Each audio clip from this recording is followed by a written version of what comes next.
தியானத்திற்காக தேவன் நமக்கு தந்த வேத வசனம் எபிரேயர் 8வது அதிகாரம் 12வது வசனம்.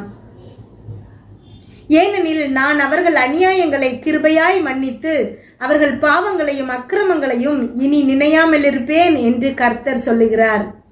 கிறிஸ்துவுக்குள் பிரியமானவர்களே, நம்ம எல்லாருக்குமே ஒரு குற்ற உணர்ச்சி இருக்கும். நம்ம பாவம் செஞ்சிட்டோம், தேவன் நம்ம கிட்ட பேசுவாரா, நமக்காக உதவி செய்வாரா அப்படின்னு சொல்லிட்டு ஒரு பெரிய குற்ற உணர்ச்சி இருக்கும். தேவன் நல்லவர் தான், ஆனா எனக்கு உதவுவாரா அப்படிங்கறதுலதான் சந்தேகம் இருக்குது. இந்த சந்தேகம் வர்றதுக்கு காரணம் என்ன அப்படின்னா, நம்ம அவ்வளவு நல்லவங்க இல்ல, நம்ம பாவம் செஞ்சிருக்கோம் அப்படிங்கிற ஒரு உணர்ச்சி தான். ஆதியாகமத்துல ஆதாம் ஏவாள் பாவம் செஞ்சாங்க கீழ்ப்படியாம. ஆனா தேவன் எப்பவும் மாதிரி அவங்க கிட்ட உறவாட வர்றாரு. இவங்க 2 பேரும் மரத்துக்கு பின்னாடி போய் ஒளிஞ்சுக்கிறாங்க. நாமளும் இப்போ நிறைய நேரங்கள்ல இத மாதிரி தான் செய்யறோம். தேவன் நம்ம அனுமதி இல்லாம நமக்குள்ள வர முடியாது, நமக்கு உதவி செய்ய முடியாது. அவரு வாசப்படியில நின்று கதவை தட்டுறாரு. நம்ம கதவை திறந்தா மட்டும்தான் அவரால் உள்ள வர முடியும். அதனால நம்முடைய குற்ற உணர்ச்சியை நம்மளை விட்டு எடுத்தா மட்டும்தான் தேவன் நமக்காக நிறைய கிரியைகளை செய்ய முடியும். இந்த குற்ற உணர்ச்சி பத்தி பேசும்போது தாவீத நம்ம ஒரு உதாரணமா எடுத்துக்கலாம். தாவீது என்ன செய்யறான் அப்படின்னா, பத்சேபா அப்படிங்கிற பெண் மேல ஆசைப்படுறான். அவளுடைய கணவனுக்கு தெரியாம அவளை திருட்டுத்தனமா கல்யாணம் பண்ணிக்கிறான். அந்த உரியாவை போர்ல முன்னாடி நிக்க வச்சு கொலையும் செஞ்சிடறான். ஆனா இத குறிச்சு ஒரு தீர்க்கதரிசி அவனுக்கு உணர்த்தும் போது அவன் மனம் வேதனைப்படுது. இதனால அவனுடைய பிள்ளை சாக கிடக்குது, உடல்நலம் சரியில்லாம போகுது. அப்போ தேவன் கிட்ட போய் மன்றாடி ஒரு அறைக்குள்ள போய் பூட்டிக்கிட்டு அழுது புரண்டு மன வேதனையில தத்தளிக்கிறான். சுத்தி இருக்கிறவங்க எல்லாரும் ஆச்சரியப்பட்டு பாக்குறாங்க. இப்போ அந்த பிள்ளை இறந்து போகுது. அங்க இருக்கிறவங்க அவங்க கிட்ட போய் அதை சொல்றதுக்கே பயப்படுறாங்க, ஏன்னா அவ்வளவு வேதனைப்படுறான். ஆனா இத அறிஞ்ச தாவீது ரொம்ப சாதாரணமா வெளியில வந்து அவனுடைய அன்றாட வேலைகளை செய்யறான். அவனுக்கு துளி கூட வருத்தமே இல்லை. நம்ம இந்த இடத்துல பார்க்கும்போது இவ்வளவு பெரிய அரக்க குணமா அப்படின்னு யோசிப்போம். ஆனா உண்மையிலேயே தேவன் மேல அவனுக்கு இருந்த நம்பிக்கை தான் அது. இப்போ நம்ம ஒரு பாவம் செஞ்சு அதுல நாம பாதிக்கப்பட்டோம் அப்படின்னா நமக்கு பயங்கர வருத்தமா இருக்கும். ஆனா வேற யாராவது நம்முடைய பிள்ளை அதுல பாதிக்கப்பட்டிருக்கு அப்படின்னா நமக்கு எவ்வளவு பெரிய குற்ற உணர்ச்சி வரும்.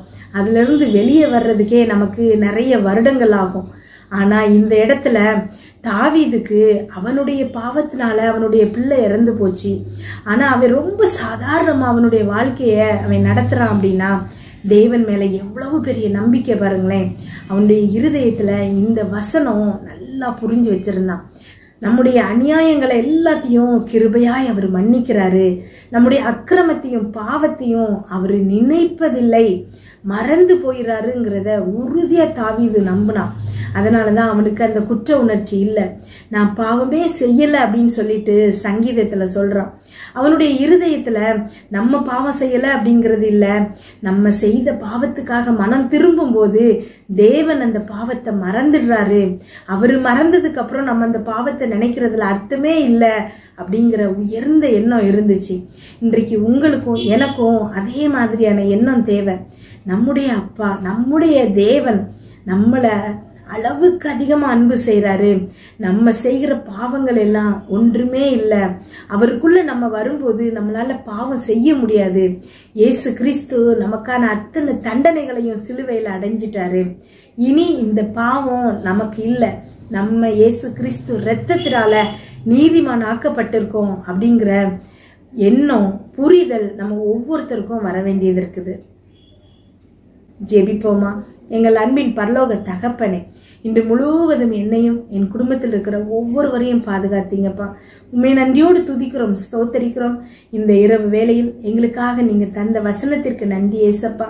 எங்களோடு அப்பா ஜெபித்து கொண்டிருக்கிற ஒவ்வொரு பிள்ளைகளையும் உங்க கரத்துல கொடுக்கிறேன்ப்பா. அந்த பிள்ளைங்க போகும்போது வரும்போது ஆசீர்வதிங்க.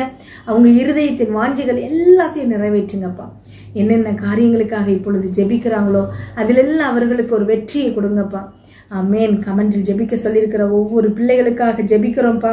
அந்த பிள்ளைங்களுக்கு அப்பா ஸ்தோத்திரம், என்னென்ன ரிக்வெஸ்ட் கொடுத்துருக்குறாங்களோ அத்தனையிலும் அந்த பிள்ளைகளுக்கு வெற்றியை கொடுங்க இயேசுப்பா. உண்மை நம்பி வந்திருக்கிற அந்த பிள்ளைகளுக்கு அத்தனையும் அப்பா தேங்க் பண்ணி அவங்க சொல்லுகிற மெசேஜா மாத்துங்க இயேசப்பா. அத்தனை பிள்ளைகளுக்கும் அப்பா நீங்க இருக்கீங்க, உதவி செய்றீங்க அப்படிங்கிற ஒரு உணர்வு அந்த பிள்ளைகளுக்கு வரணும் இயேசப்பா. சுத்தி இருக்கிற அத்தனை பேருக்கும் இன்னும் விசுவாசம் வளரும்படிக்கு இந்த பிள்ளைகளுக்கு நீங்க ஒரு அதிசயத்தையும் அற்புதத்தையும் செய்யுங்க இயேசப்பா. இன்றைய வார்த்தையில் பேசியிருக்கீங்க இயேசப்பா. ஆமேன். எத்தனையோ பேர் குற்ற உணர்ச்சியில இருக்கிறாங்கப்பா. ஆமேன். நான் பாவி, எனக்கெல்லாம் தேவன் உதவி செய்ய மாட்டாரு, ஏசப்பா என்கிட்ட பேச மாட்டாரு அப்படின்னு கண்ணீரோடு ஜெபிக்கிறாங்க ஏசப்பா. அந்த ஒவ்வொரு பிள்ளைகளுடைய கரங்களையும் இப்பொழுது நீங்க இறுக பற்றி கொண்டிருக்கீங்க ஏசப்பா.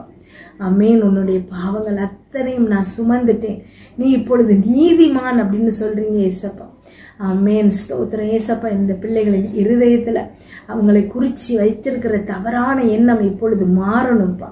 இயேசு கிறிஸ்து நாமத்துல ஒவ்வொரு பிள்ளைகளுக்கும் அப்பா உம்முடைய கண்களுக்கு அவர்கள் எவ்வளவு முக்கியமானவங்க, எவ்வளவு கனமேற பெற்றவர்கள், எவ்வளவு விலை மதிக்க முடியாதவர்கள் அப்படிங்கிறத புரிய வைங்க ஏசப்பா. ஆமேன். ஸ்தோத்திரம் ஏசப்பா. எங்களுக்காக பிதா தன்னுடைய ஒரே குமாரனாகிய அப்பா இயேசு கிறிஸ்துவையே தந்திருக்கும் போது இதை விட பெரிய அன்பு இந்த உலகத்துல எங்கப்பா பார்க்க முடியும்? ஆமேன். ஸ்தோத்திரம் ஏசப்பா. ஃப்ரெண்ட்ஸ்கள் அம்மா அப்பாவுடைய அன்பை பெருசா சொல்லுவாங்க, நண்பர்களுடைய அன்பை பெருசா சொல்லுவாங்க. ஆனா தனக்காக உயிரை கொடுக்கக்கூடிய இயேசு கிறிஸ்துவின் அன்புக்கு ஈடாக இந்த உலகத்துல எந்த அன்பும் இல்லை இயேசப்பா. ஆமேன். சிலுவையில் எங்களுக்காக நீங்க நிறைவேற்றின ஒவ்வொரு காரியங்களுக்காகவும் நன்றி இயேசப்பா. நீங்க சிலுவையில் எங்களுக்கு சம்பாதித்து கொடுத்திருக்கிற ஐஸ்வர்யத்துக்காக நன்றி ஏசப்பா. ஆரோக்கியத்துக்காக நன்றி ஏசப்பா. சமாதானத்துக்காக நன்றி ஏசப்பா. தேவனுக்கும் உமக்கும் உள்ள உறவை எங்களுக்கும் தேவனுக்கும் உள்ள உறவாக மாற்றி தந்திருக்கீங்கப்பா. நன்றி அப்பா.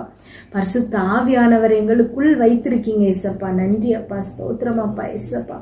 இன்னும் அப்பா அத்தனை சாபங்களையும் நீக்கிருக்கீங்கப்பா. தலைமுறை தலைமுறையா இந்த பிள்ளைகளை பாடாய் படுத்தி வந்த அத்தனை சாபங்களையும் நீங்க நீக்கி இருக்கீங்க ஏசப்பா. எங்க பாவங்கள் எல்லாவற்றையும் சுமந்து எங்களை நீதிமானாக்கிருக்கீங்கப்பா, தகுதியாக்கிருக்கீங்க ஏசப்பா. அதற்காக நன்றி அப்பா. ஸ்தோத்திரம் அப்பா என்று கூப்பிடத்தக்க புத்திர சுவிகாரத்தை தந்திருக்கீங்கப்பா. ஆமேன். தடுப்பு மதில் சுவர் இடிக்கப்பட்டதைக்காய் நன்றி ஏசப்பா. ஆமேன். ஸ்தோத்திரம் ஏசப்பா. எங்க ஆத்துமாப்பா எப்பொழுதும் உண்மை துதித்து கொண்டே இருக்கணும் ஏசப்பா. எல்லா சூழ்நிலைகளிலும் அப்பா எவ்வளவு கடினமான சூழ்நிலையா இருந்தாலும் சரி, எவ்வளவு மகிழ்ச்சியான சூழ்நிலையா இருந்தாலும் சரி, ஆமேன், நாங்க உண்மை கிட்டி சேரணும் ஏசப்பா. துதிக்கணும் ஏசப்பா, துதிக்கணும்ப்பா. நீர் பரிசுத்தரப்பா, நீர் பரிசுத்தர். இயேசு கிறிஸ்து நாமத்துல இன்றைக்கு என்னோடு ஜெபித்து கொண்டிருக்கும், உள்ளத்தின் ஆழத்துல விசுவாசித்து அப்பா என்னோடு ஜெபித்து கொண்டிருக்கும் ஒவ்வொரு பிள்ளைகளுக்கும் இப்பொழுது நீங்க பரிபூர்ண சுகத்தை கொடுக்குறீங்க ஏசப்பா.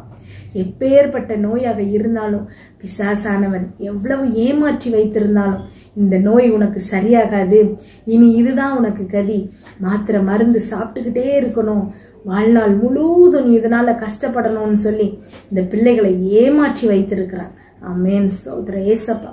ஏசு கிறிஸ்து நாமத்துல இந்த பலவீனத்தை கொண்டு வரும் ஆவியை நாங்க அப்புறப்படுத்துகிறோம் ஏசப்பா. இந்த பிள்ளைகளுக்கு பரிபூர்ண சுகத்தை பேசுகிறோம் அப்பா.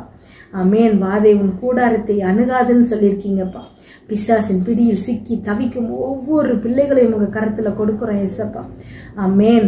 சிங்கம் போல கர்ச்சித்து ஏமாத்தும் இந்த பிசாசுக்காரனை, ஆமேன், சாத்தானை இப்பொழுது இந்த பிள்ளைகளின் வாழ்க்கையிலிருந்து அப்புறப்படுத்துகிறோம் அப்பா. ஏசு கிறிஸ்து நாமத்துல விரட்டுகிறோம் அப்பா. ஆமேன். ஸ்தோத்திர ஏசப்பா. நீங்க எல்லா பிசாசுகளையும் அப்பா அதட்டும் போது அவைகள் ஓடினப்பா. ஆமேன். ஸ்தோத்திரம் ஏசப்பா. உண்மை விசுவாசிக்கும் நாங்க ஒவ்வொருத்தரும் செய்யும் கிரியைகள்ல பிசாசுகளை ஓட்டுவதை சொல்லியிருக்கீங்கப்பா, நோய்களை சுகமாக்குவதை சொல்லியிருக்கீங்கப்பா. ஆமேன். இந்த பிள்ளைகள் ஒவ்வொருத்தருக்கும் ஆமேன் பிசாசு கிரியைகள் இருந்த அத்தனையும் இப்பொழுது அழிக்கப்படணும்ப்பா. இயேசு கிறிஸ்து நாமத்துல தலைமுறை தலைமுறையாய் வரக்கூடிய சாபங்கள் இப்பொழுது நீக்கப்படுகிறமைக்காய் நன்றி ஏசப்பா. ஆமேன். அநேக உயிரை பழி வாங்கி இருக்கலாம், பண கஷ்டத்தை கொண்டு வந்திருக்கலாம், நோய்களை கொண்டு வந்திருக்கலாம், சமாதானத்தை கெடுத்திருக்கலாம். இந்த மாதிரியான தலைமுறையாக வரக்கூடிய சாபங்கள் அத்தனையும் இப்பொழுது இந்த பிள்ளைகளை விட்டு நீங்குகிறது இயேசு கிறிஸ்து நாமத்துல. அத்தனை பிள்ளைகளுக்கும் அப்பா ஸ்தோத்திரம் ஏசப்பா. சமாதானத்தை நீங்க கட்டளை இடுறீங்கப்பா. குடும்பத்துக்குள் சமாதானத்தை கட்டளை இடுறீங்கப்பா. குடும்பத்துக்குள் நித்திய மகிழ்ச்சி தங்கி இருப்பதாக. உம்முடைய பிரசன்னம் அவங்களை சூழ்ந்து கொள்ளட்டும் ஏசப்பா. உம்முடைய சிறகுகளின் நிழலில் வைத்து இந்த பிள்ளைகளை பாதுகாக்கிறீங்க ஏசப்பா. கோழி தன் குஞ்சுகளை சிறகுகளுக்குள் அடைகாத்து வைப்பது போல அப்பா எங்களை நீங்க பாதுகாக்கிறீங்க ஏசப்பா. உங்களுடைய கண்ணின் மணி போல் பாதுகாக்கிறீங்கப்பா. நன்றி அப்பா, ஸ்தோத்திர ஏசப்பா. ஒவ்வொரு பிள்ளைகளையும் பேராய் ஆசீர்வதிங்க ஏசப்பா. இந்த பிள்ளைகளுக்கு அப்பா நீர் மாத்திரம்தான் ஜீவனுள்ள தேவன் என்பதை உணர்த்தும்படியாக அதிசயங்களையும் அற்புதங்களையும் செய்யுங்க ஏசப்பா. ஆராய்ந்து பார்க்க முடியாத பெரிய காரியங்களை இந்த பிள்ளைகளின் வாழ்க்கையில செய்வேன்னு சொல்றீங்கப்பா. அதற்காக உமக்கு நன்றி அப்பா, ஸ்தோத்திரம் அப்பா. அப்பா இந்த பிள்ளைகள் இன்று இரவு தூங்கும் போது சுகமான உறக்கத்தை கொடுங்க, நல்ல சொப்பனங்களை கொடுங்கப்பா. வீட்டை சுற்றும் ரத்தத்தை தெளிக்கிறோம். அதிலிருந்து புறப்படுகிற வல்லமை எல்லா தீங்கு பொல்லாப்பு பொறாமை எரிச்சல் கெட்ட ஆவிகள் பில்லி சூனியம் மந்திரம் செய்வினை பாவம் சாபம் நோய் விபத்து எல்லாவற்றிலிருந்து இந்த பிள்ளைகளை விலக்கி பாதுகாப்பதாக. நாளை காலை எழுந்திருக்கும் போது புதிய கிருபையால் தாங்குங்கப்பா. இதை கேட்டுக்கொண்டிருக்கும் ஒவ்வொரு பிள்ளைகளின் இருதயத்தையும் உடைய கிருபையினாலும் சமாதானத்தினாலும் பலப்படுத்துங்க. இயேசு கிறிஸ்துவின் மூலம் ஜெபம் கேளும் நல்ல பிதாவே, ஆமேன்.